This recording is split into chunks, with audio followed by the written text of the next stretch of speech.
18h21 sur Europe 1, vous écoutez Mathieu Béliard. L'ouverture aujourd'hui à Paris du procès de l'affaire du mur des cons. Vous vous en souvenez forcément, c'était il y a 5 ans. Un journaliste avait dévoilé un trombinoscope sur le mur d'un local du syndicat de la magistrature. Des dizaines de photos de politiques, essentiellement de droite, mais pas seulement, de magistrats, de journalistes, d'intellectuels.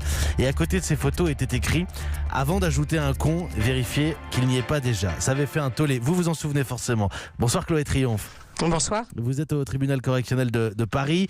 L'ancienne présidente du syndicat de la magistrature s'est donc expliquée à la barre cet après-midi. Elle comparait pour injure publique.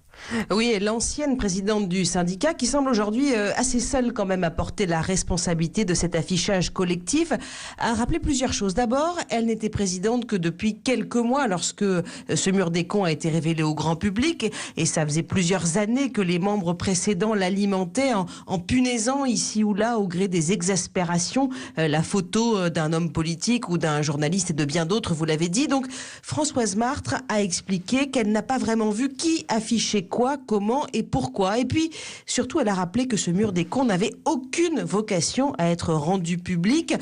C'est un journaliste de télévision qui était venu pour une interview, qui a volé ces images et qui les a ensuite diffusées.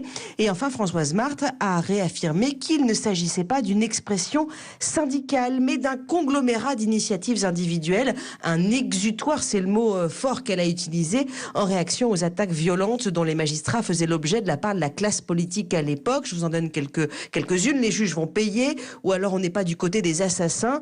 Pour la présidente du syndicat de la magistrature, eh bien ces attaques étaient blessantes et mal vécues.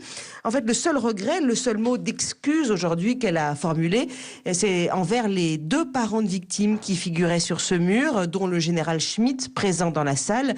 À noter qu'il y avait aussi l'humoriste controversé Dieudonné, lui aussi punaisé sur ce mur. Il a demandé à se constituer partie civile et il portait aujourd'hui un gilet jaune sur ses vêtements. Merci Chloé Triomphe du service police-justice d'Europe 1 qui suit ce procès, donc le procès du mur des cons et qui était en direct ce soir. 18h23.